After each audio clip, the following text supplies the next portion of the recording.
జమ్మూ కాశ్మీర్ పర్యటనలో భాగంగా ప్రధాని నరేంద్ర మోదీ బాగ్లిహార్లో పర్యటిస్తున్నారు. ప్రత్యక్ష ప్రసారం ద్వారా చూద్దాం. 1000 दिन में जो काम 70 साल में नहीं हुआ, 1000 दिन में मुझे 18,000 गांव जहां बिजली पहुंचानी है.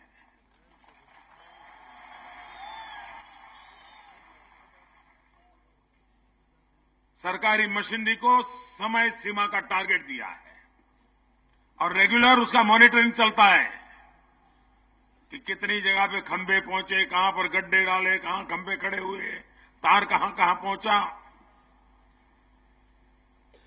दूसरा सपना है 365 दिन 24 घंटे बिजली. आज बिजली के बिना जीवन संभव नहीं है. हमारा युग टेक्नोलॉजी ड्रिवन युग है.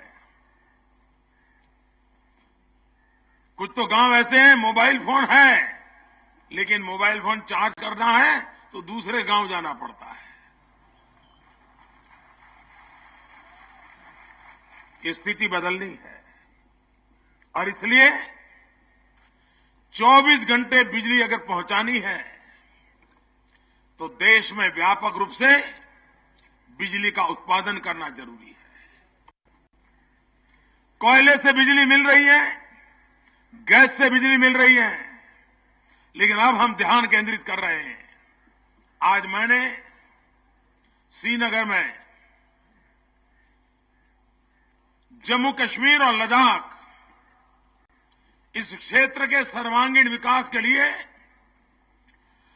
80,000 करोड़ रुपए का पैकेज घोषित किया है.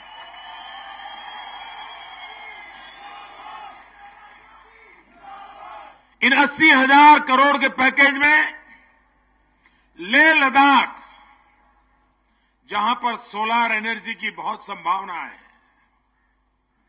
वहीं सोलर एनर्जी से बिजली तैयार हो और लेह लद्दाख और करगिल के इलाके में वहीं से बिजली उपलब्ध हो, उसका भी इस पैकेज के अंदर व्यवस्था की है. हमने एक अभियान चलाया है पूरे देश में, बिजली बचाओ. जैसे बिजली उत्पादन का महत्व है, जैसे बिजली पहुंचाने का महत्व है, उससे भी ज्यादा बिजली बचाने का महत्व है. और आज टेक्नोलॉजी इतनी बदली है कि आप बिजली भी बचा सकते हैं, पैसे भी बचा सकते हैं. एलईडी बल्ब सरकार के द्वारा दिया जा रहा है, सस्ते में दिया जा रहा है. नगर पालिकाओं से आग्रह किया जाता है कि आप स्ट्रीट लाइट में जो बिजली के बल्ब उपयोग करते हैं, एलईडी बल्ब उपयोग कीजिए. और उसके कारण बिजली का बिल भी कम आता है, बिजली की बचत होती है. अगर आपके परिवार में आज आप ट्यूबलाइट और पुराने वाले बल्ब उपयोग करते हैं, लेकिन अगर एलईडी बल्ब लगा दें तो एक परिवार को 50 रुपया, 100 रुपया, 200 रुपया बिजली का बिल कम हो जाएगा, आपका पैसा बच जाएगा.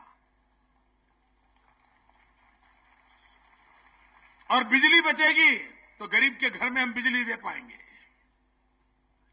तो बिजली का उत्पादन, बिजली पहुंचाने का प्रयास, रिन्यूएबल एनर्जी, स्वच्छ भारत मिशन पर हम काम कर रहे हैं. वेस्ट में से वेल्थ, शहर का जो कूड़ा कचरा है उसमें से बिजली कैसे पैदा करें ताकि सफाई भी हो और बिजली का उत्पादन भी हो. उस पर भी योजना चल रही है.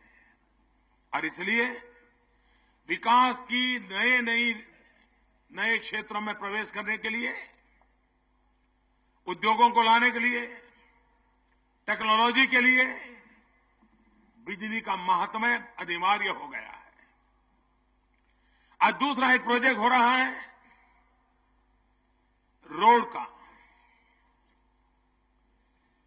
हम जानते हैं कि एक जमाना था जब लोग नदी के पास शहर बसाते थे, जिंदगी गुजारते थे।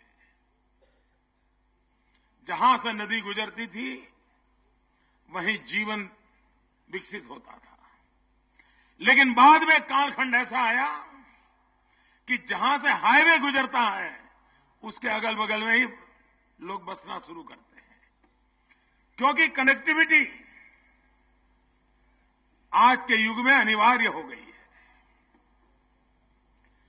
और सिर्फ काला रंग बिछा दिया टार रोड का, ऐसा ही अब लोगों को वो नहीं चलता है। आजकल अगर हमें भी कोई मेमोरेंडम भेजता है तो ये नहीं कहता है कि साहब रोड बनाना है, वो कहता है साहब 4 लेन चाहिए, पेवर रोड चाहिए। हम कहते हैं तुम्हें गांव में जाना है भाई, नहीं साहब अब जमाना बदल गया है, पेवर रोड चाहिए। सामान्य मानवी की सोच और अपेक्षाएं बदलती जा रही है और इसलिए रोड आधुनिक होने, रोड का समयानुकूल नया आर्किटेक्चर हो, रोड के निर्माण में नई टेक्नोलॉजी हो, नया मटेरियल हो, इस पर हम बल दे रहे हैं। अभी नितिन जी बता रहे थे कि आपका समय बच जाएगा। अब हमारे यहां कहा जाता है टाइम इज मनी। अगर अब समय बचता है तो कितने पैसे बचते हैं। अगर जम्मू से मुझे श्रीनगर जाना है और अगर 10-12 घंटे के बजाय 2-4 घंटे में पहुंचता हूं तो मेरा पूरा दिन बच जाता है। और इसलिए अब जो रोड बनाने होते हैं इन बातों को ध्यान में रखकर बनाया। पहले से आज रोड बनाने के खर्च बढ़ गए हैं क्योंकि क्वालिटी में इंप्रूवमेंट आया है, मटेरियल में बदलाव आया है, टेक्नोलॉजी बदल गई है। जम्मू श्रीनगर के बीच का ये रोड देश में जो टूरिस्ट के नाते जो यहां आते हैं उनके लिए ये रोड, ये टनल देखना, ये भी एक टूरिज्म बनने वाला है। लोग कहेंगे हवाई जहाज से नहीं जाना है, ये 9 किलोमीटर की टनल देखे तो सही कैसी है। भारत की इतनी बड़ी लंबी टनल, जरा एक बार मुलाकात तो करें, वो टूरिज्म का केंद्र बन जाएगा, आप देखना।